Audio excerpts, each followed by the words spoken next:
ಕುಮಟಾ ಪುರಸಭೆಯ ನೂತನ ಅಧ್ಯಕ್ಷ ಮತ್ತು ಉಪಾಧ್ಯಕ್ಷರ ಸ್ಥಾನಕ್ಕೆ ಆಗಸ್ಟ್ 21ರಂದು ಪುರಸಭೆ ಸಭಾಭವನದಲ್ಲಿ ಚುನಾವಣೆ ನಡೆಯಲಿದ್ದು, ಚುನಾವಣಾ ಅಧಿಕಾರಿ ತಹಶೀಲ್ದಾರ್ ಅವರ ಸೂಚನೆಯಂತೆ ಚುನಾವಣೆಗೆ ಅಗತ್ಯ ಸಿದ್ಧತೆ ನಡೆದಿದೆ.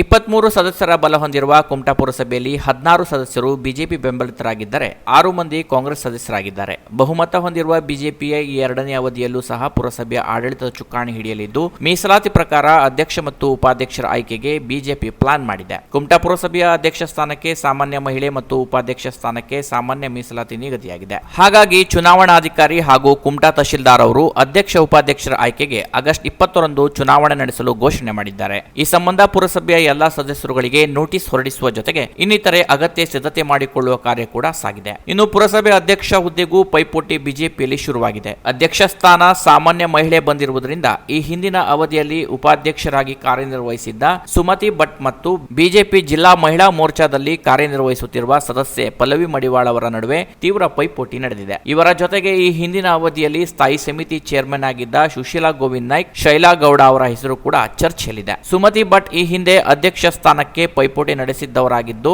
ಆ ಸಂದರ್ಭದಲ್ಲಿ ಅಧ್ಯಕ್ಷ ಸ್ಥಾನವನ್ನ ಜಿಎಸ್ಪಿ ಸಮುದಾಯದ ಬಸ್ತಿಪೇಟೆ ವಾರ್ಡ್ನ ಅನುರಾಧ ಬಾಳೇರಿ ಅವರಿಗೆ ನೀಡಿ ಸುಮತಿ ಭಟ್ ಅವರಿಗೆ ಉಪಾಧ್ಯಕ್ಷ ಸ್ಥಾನ ನೀಡಲಾಗಿತ್ತು. ಅದೇ ರೀತಿ ಪಲ್ಲವಿ ಮಡಿವಾಳ, ಸುಶೀಲಾ ಗೋವಿಂದ್ ನಾಯ್ಕ್ ಮತ್ತು ಶೈಲಾ ಗೌಡ ಅವರು ಪಕ್ಷದ ಪ್ರತಿಯೊಂದು ಕಾರ್ಯಕ್ರಮಗಳಲ್ಲೂ ಪಾಲ್ಗೊಳ್ಳುವ ಮೂಲಕ ಪಕ್ಷದ ಸಂಘಟನೆಗಾಗಿ ಶ್ರಮಿಸುತ್ತಿರುವುದರಿಂದ ಈ ಮೂವರಲ್ಲಿ ಒಬ್ಬರಿಗೆ ನೀಡಿದರೆ ಒಳಿತು ಎನ್ನುವ ಮಾತು ಕಾರ್ಯಕರ್ತರಿಂದ ಕೇಳಿಬಂದಿದೆ. ಇನ್ನು ಉಪಾಧ್ಯಕ್ಷ ಪಟ್ಟ ಹೊನ್ನಳ್ಳಿ ವಾರ್ಡ್ನ ಮಹೇಶ್ ನಾಯ್ಕರಿಗೆ ಒಲಿಯುವ ಸಾಧ್ಯತೆ ಹೆಚ್ಚಿದೆ. ಹೊನ್ನಳ್ಳಿ ವಾರ್ಡ್ನಿಂದ ಎರಡನೇ ಬಾರಿ ಆಯ್ಕೆಯಾಗಿರುವ ಮಹೇಶ್ ನಾಯ್ಕ್ ಅವರು 2014-15ರಲ್ಲಿ ಸಭಾನಾಯಕರಾಗಿ ಕಾರ್ಯನಿರ್ವಹಿಸಿದ ಅನುಭವ ಕೂಡ ಹೊಂದಿದ್ದಾರೆ. ಇನ್ನು ಶಾಸಕರ ಆಪ್ತ ವಲಯದಲ್ಲಿ ಗುರುತಿಸಿಕೊಂಡಿರುವ ಇವರು ಬಿಜೆಪಿಯ ಎಲ್ಲಾ ಕಾರ್ಯಕ್ರಮಗಳಲ್ಲೂ ಮುಂಚೂಣಿಯಲ್ಲಿ ಪಾಲ್ಗೊಂಡು ಪಕ್ಷದ ಕುಮಟಾ ಮಂಡಲ ಹಾಗೂ ಜಿಲ್ಲಾ ಸಮಿತಿಯವರೊಂದಿಗೂ ಉತ್ತಮ ಬಾಂಧವ್ಯ ಹೊಂದಿದ್ದಾರೆ. ಹಾಗಾಗಿ ಉಪಾಧ್ಯಕ್ಷ ಸ್ಥಾನಕ್ಕೆ ಮಹೇಶ್ ನಾಯ್ಕ್ ಅವರ ಹೆಸರು ಬಹುತೇಕ ಫೈನಲ್ ಆಗಿದೆ ಎಂದೇ ಹೇಳಲಾಗುತ್ತಿದೆ. ಅಲ್ಲದೆ ಟೋನಿ ರೋಡ್ರಿಗಿಸ್ ಅವರು ಕೂಡ ಉಪಾಧ್ಯಕ್ಷ ಸ್ಥಾನದ ಆಕಾಂಕ್ಷಿಯಾಗಿದ್ದು, ಅವರು ಕೂಡ ಪಕ್ಷದ ಮುಖಂಡರ ಬಳಿ ಈ ಬಗ್ಗೆ ತಮ್ಮ ಅಭಿಲಾಷೆಯನ್ನ ವ್ಯಕ್ತಪಡಿಸಿದ್ದಾರೆ ಎನ್ನಲಾಗಿದೆ. ಅಧ್ಯಕ್ಷ ಉಪಾಧ್ಯಕ್ಷರ ಆಯ್ಕೆಯನ್ನ ಅಂತಿಮಗೊಳಿಸುವ ಉದ್ದೇಶದಿಂದಲೇ